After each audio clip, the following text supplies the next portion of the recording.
Good morning, students. Students, today we are going to study about logarithm function and its properties. Logarithm function is very important for science students. Log is frequently used in solving numerical problems, especially in chemistry and physics. So let's see what is logarithm function. Fx is equal to log of x to base b is called logarithm function and is defined only for positive values of x. It means fx is equal to log base b x. ठीक है, यहाँ पे जो value लिखी गई है subscript में नीचे, इसको हम बेस कहते हैं लॉग का, और x वो नंबर है जिसका लॉग हम फाइंड करते हैं. क्लियर? तो लॉग, इसको रीड कैसे करेंगे? Log of x to base b. इसको रीड कैसे करते हैं? Log of x to base b. और यहाँ पे ये क्लियर होना चाहिए कि b की वैल्यू 1 नहीं हो सकती. b can not be equal to 1. Clear? b की वैल्यू हमेशा पॉजिटिव होगी, मतलब b हमेशा ग्रेटर देन 0 होगा, बट b की वैल्यू 1 नहीं हो सकती. क्लियर? नाउ अगर हमने लिखा हुआ है log of base b x is equal to a, तो ये तभी पॉसिबल है अगर b की power a is equal to x हो. ठीक है, अगर b raise to the power a is equal to x है तभी हम लिख सकते हैं log of x to base b is equal to a. For example, जैसे अगर हमने लिखा हुआ है 2 raise to the power 3 is equal to 8, then इसका मतलब क्या है? log base 2 8 is equal to 3. ठीक है, तो इसका मतलब जो बेस में है, ठीक, उसकी पावर जब हम यहाँ पे लगाएंगे जो वैल्यू है, तो हमें ये मिलना चाहिए जिसका हम लॉग फाइंड कर रहे हैं. क्लियर? इसी तरीके से अगर आपने लिखा हुआ है 4 स्क्वायर इज इक्वल टू 16, तो इसका मतलब क्या होगा? अगर लॉग के टर्म्स में लिखना चाहते हैं तो ये क्या आएगा? Log base 4 16 is equal to 2. तो ये क्या है आपका 2 रेज़ टू द पावर 3, ये एक्सपोनेंशियल फंक्शन है. और log बेस 2 8 क्या है? ये लॉगरिथमिक फंक्शन है. एक्सपोनेंशियल फंक्शन और लॉगरिथमिक फंक्शन क्या होते हैं? एक दूसरे के इनवर्स फंक्शंस होते हैं, अपोजिट फंक्शंस होते हैं. क्लियर?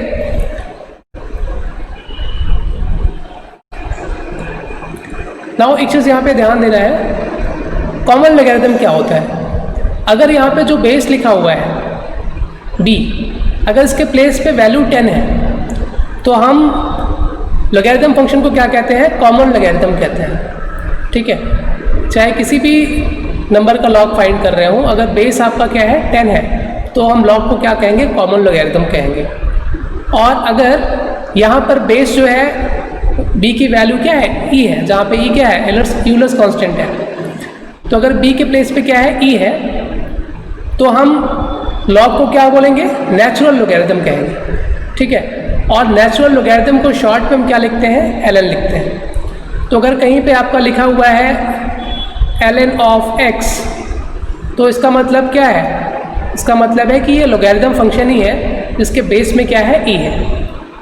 ठीक है, तो इसमें कंफ्यूज नहीं होना है. बुक्स में अक्सर जहाँ पे नेचुरल लॉग यूज़ करना होता है तो इसको ln से ही लिखते हैं, ln ऑफ x. इसका मतलब ये क्या है? इसके बेस में e है, ये नेचुरल लॉग फाइंड किया जा रहा है. Clear? Now let's see some properties of logarithm. तो ये इंपॉर्टेंट प्रॉपर्टीज़ है लॉगरिथम की, और ये लॉगरिथमिक प्रॉब्लम सॉल्व करने में फ्रीक्वेंटली यूज़ होती है.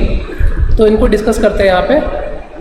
अगर आपके पास ये लिखा गया है log of m into n to base a, मतलब बेस में a है और m इंटू n, इसका लॉग फाइंड करना है हमको, तो इसको हम इस तरीके से 2 पार्ट में स्प्लिट कर सकते हैं. इसको लिख सकते हैं हम log of m to base a plus log of n to base a, मतलब बेस दोनों का सेम रहेगा और 2 पार्ट में ब्रेक हो जाएगा, log of m and log of n. For example जैसे कि अगर हमको लॉग फाइंड करना है किसका, 15 का, और बेस में क्या है हमारे पास 2 है, तो 15 को हम क्या लिख सकते हैं 3 इंटू 5 भी लिख सकते हैं, और बेस में क्या है हमारे पास 2 है। तो अकॉर्डिंग टू द प्रॉपर्टी जो भी हमने डिस्कस की है, इसको हम 2 पार्ट में स्प्लिट कर सकते हैं। इसको लिख सकते हैं log of 3 to base 2 plus log of 5 to base 2, ठीक है। ऐसे ही अगर 3 नंबर्स का मल्टीप्लिकेशन है, सपोज दैट 60 है यहाँ पे,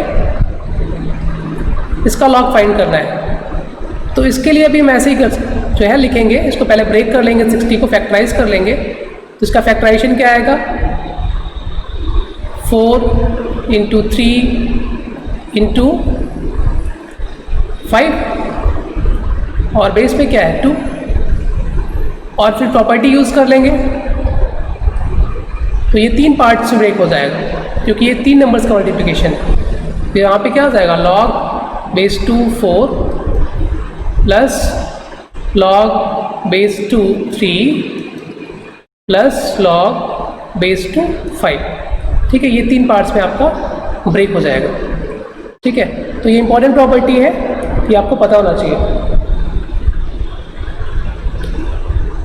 ऐसे सेकंड प्रॉपर्टी क्या है, अगर सपोज दैट आपको फाइंड करना है log of m by n, base में क्या है a है, तो इसकी वैल्यू हम ऐसे भी फाइंड कर सकते हैं, हम log of m फाइंड कर लेंगे with base a minus log of n find कर लेंगे विद बेस a, ठीक है। तो सपोज दैट जैसे आपको अगर फाइंड करना हो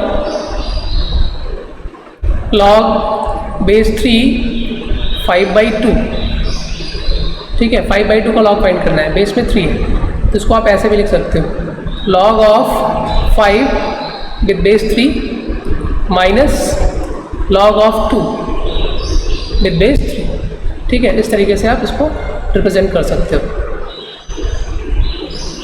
थर्ड आपका प्रॉपर्टी क्या है कि अगर यहाँ पर लिखा गया है log of m raised to the power p with base a, base में a है और जिसका हमें log फाइंड करना है वो किस फॉर्म में है, m की पावर p में है, तो इसमें क्या होता है जो पावर होती है यहाँ पर वो log के पहले आ जाती है, ठीक है। p आपका log के पहले आ जाएगा और ये क्या बन जाएगा log of m base a।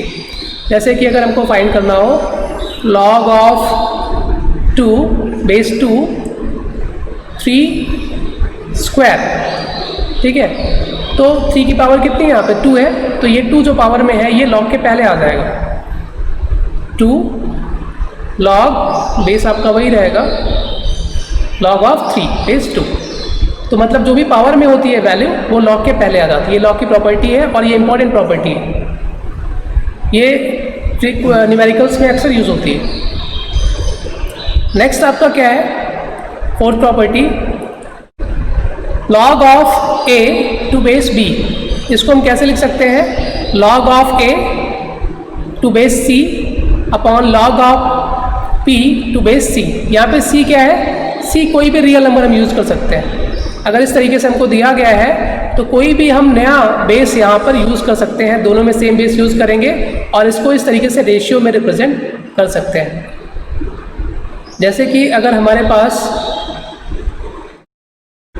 एक log दिया गया है log of 5 बेस 2 और इसको हम रेशियो में रिप्रेजेंट करना चाहते हैं, तो यहाँ पर हम एक नया बेस चूज़ कर लेंगे और ये हम फ्रीली कोई भी नंबर चूज़ कर सकते हैं बेस में। सपोज दैट हमने a चूज़ कर लिया, a कोई भी रियल नंबर हो सकता है, तो इसको लिख सकते हैं log of 5 base a upon log of 2 base a, ठीक है। बस हमको ये ध्यान में रखना है कि इसकी वैल्यू 0 नहीं आनी चाहिए डिनोमिनेटर, अदरवाइज ये अनडिफाइंड हो जाएगा। Clear? Now next property is log of a with base a is equal to 1, मतलब जिस नंबर का हम log फाइंड कर रहे हैं वही नंबर अगर बेस में भी है तो वैल्यू हमेशा 1 मिलेगी, चाहे a के प्लेस पे हमने कुछ भी लिखा हो। सपोज दैट हम log of 7 with base 7 find करना चाहते हैं, तो यहाँ पे सेम वैल्यू है बेस में और जिसका हम लॉग फाइंड कर रहे हैं तो क्या आएगी वैल्यू 1 आएगी। और ये कहाँ से हो रहा है, ये इसी प्रॉपर्टी से हो रहा है जो भी हमने डिस्कस की थी, फोर्थ प्रॉपर्टी। ठीक है, इसको हम क्या लिख सकते हैं, log 7 विद बेस 7 को, इसको हम लिख सकते हैं log with some another base a 7 upon denominator में भी यही हो जाएगा। ठीक है, तो ये कैंसिल हो जाएगा, वैल्यू क्या हो जाएगी, 1 आ जाएगी। ठीक, फिर नेक्स्ट आपकी प्रॉपर्टी है ये कि अगर बेस में भी जो आपकी वैल्यू है वो n⁻q है और यहाँ पे जिसका लॉग फाइंड करना है वो भी क्या है आपका m⁻p है, मतलब दोनों जगह पावर यूज़ हो रही है। तो यहाँ पे जो पावर्स हैं इनका हम रेशियो लिख देंगे आगे p/q, और यहाँ पर ये क्या हो जाएगा, चेंज हो जाएगा किसमें, log of m base n में। एग्जाम्पल लेते हैं इसके लिए, जैसे कि अगर आपको सपोज दैट लॉग फाइंड करना है किसका, log बेस 4 9 का फाइंड करना है। ठीक, तो इसको हम पावर्स में लिख सकते हैं, बेस में क्या लिख सकते हैं 2 स्क्वायर, और यहाँ पर 9 के प्लेस में क्या लिख सकते हैं 3 स्क्वायर। तो बेस की पावर भी 2 है और यहाँ पर जिस नंबर का हम लॉग फाइंड कर रहे हैं उसकी पावर भी 2 है। तो अकॉर्डिंग टू द प्रॉपर्टी ये क्या हो जाएगा आपका 2/2, ये p के प्लेस पे है, ये q के प्लेस पे है, तो ये आगे आ जाएगा log के 2/2, और ये क्या हो जाएगा log ऑफ 3 विद बेस 2, ये कैंसिल हो जाएगा, वैल्यू क्या हो जाएगी log 2 3। ऐसे ही अगर आपको दिया गया है 2 की पावर 5 एंड 7 की पावर 2, बेस में 2 की पावर 5 और जिसको लॉग फाइंड कर रहे हैं वो 7 की पावर 2 है, तो ये क्या हो जाएगा 2/5 log बेस 2 7। ठीक है,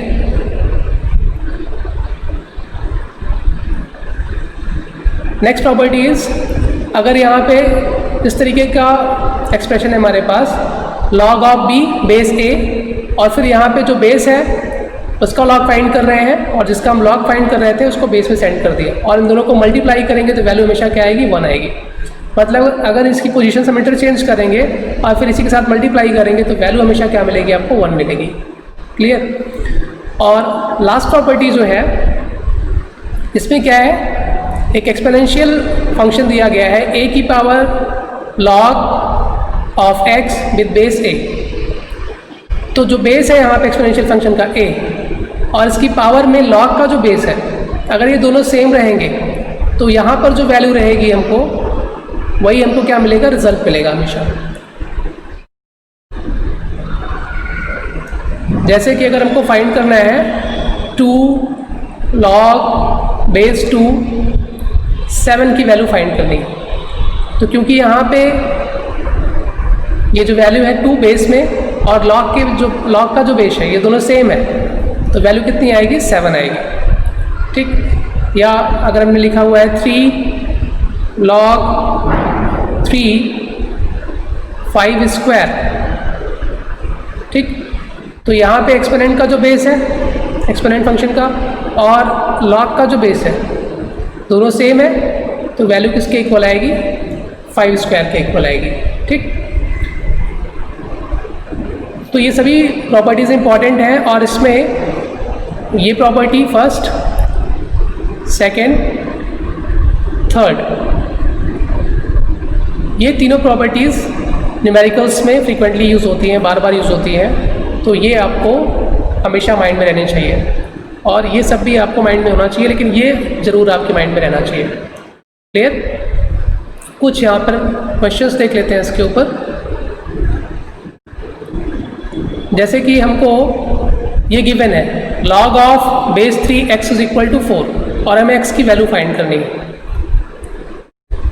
तो अभी हमने डेफिनेशन पढ़ी थी कि अगर log base b a is equal to x लिखा है तो इसका मतलब क्या है, b ratio the power x is equal to a होता है। ठीक, तो यहाँ पर हमको क्या गिवन है फर्स्ट क्वेश्चन में, log of x with base 3 is equal to 4। It means ये पॉसिबल कब है, जब 3 ratio the power 4 is equal to x हो। इट मीन्स x की वैल्यू कितनी आएगी, 3 3 जा 9, 3 जा 27, 3 जा 81। सो x इज इक्वल टू कितना मिल जाएगा 81। ठीक है, तो हमने सिर्फ डेफिनेशन को यूज़ किया है यहाँ पे। सेकंड आपका क्वेश्चन है क्या है, log ऑफ 12 फाइंड करना है, हमें शो करना है कि log ऑफ 12 जो है वो किसके इक्वल आएगा, 2 into log 2 plus log 3। Properties को यूज़ करके इसको शो करना है। तो 12 को हम फैक्टराइज कर लेंगे, 12 को क्या लिख सकते हैं, 4 इंटू 3, ठीक है। और यहाँ पे log में बेस में कुछ भी नहीं लिखा है, तो जब भी log के बेस में कुछ भी नहीं लिखा हो इसका मतलब क्या है, ये नेचुरल log है, इसके बेस में क्या है, यहाँ पे e है, ठीक है। और e जनरली जब log बेस में होता है तो हम उसको डिनोट नहीं करते, लिखते नहीं हैं, ठीक। तो इसको हम क्या लिख सकते हैं, log 4 प्लस log 3, और log 4 को हम क्या लिख सकते हैं, log ऑफ 2 का स्क्वायर प्लस log 3। और अभी बताया था कि अगर यहाँ पे 2 के ऊपर जो भी पावर होती है सामने आ जाती है, तो वैल्यू क्या मिल जाएगी, यहाँ से 2 आगे आ जाएगा log के, 2 log 2 प्लस log 3, ठीक है। यही हमको प्रूव करना था। और लास्ट क्वेश्चन जो है log 40, इसको शो करना है कि 1 प्लस 2 log 2 के इक्वल आएगा। तो इसमें भी वही यूज़ करेंगे, हम फैक्टराइज करेंगे पहले और फिर प्रॉपर्टीज़ को यूज़ करके इसको हम प्रूफ करेंगे। तो log 40 जो है, इसमें पहले 40 को फैक्टराइज करेंगे। 40 को क्या लिख सकते हैं, 4 इंटू 10, सॉरी 8 इंटू 5 लिख सकते हैं।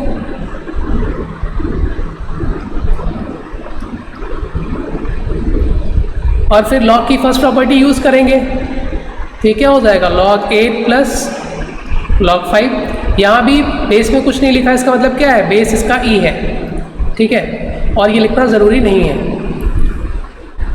और log 8, इसमें 8 के प्लेस पे हम लिख लेंगे 2 क्यूब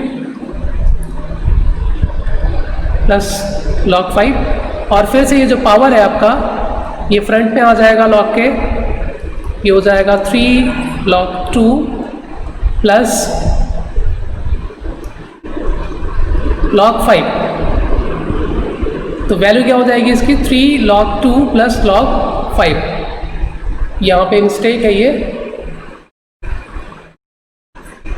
एक्सप्रेशन गलत लिखा है यहाँ पे, इसके प्लेस पे क्या आना चाहिए, 3 log 2 प्लस log 5, ठीक है। तो ये वैल्यू हमको यहाँ पे मिल जाएगी, क्लियर। log 40 की वैल्यू हमको क्या मिलेगी, 3 log 2 प्लस log 5। ये यहाँ पे ये मिस्टेक हुआ है। तो इस तरीके से आप कोई भी एक्सप्रेशन सॉल्व कर सकते हैं log में।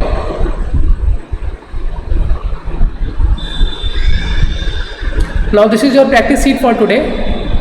Using properties of log, solve these questions. And here in third, fourth and fifth problem, use the properties to prove these equations. Thank you.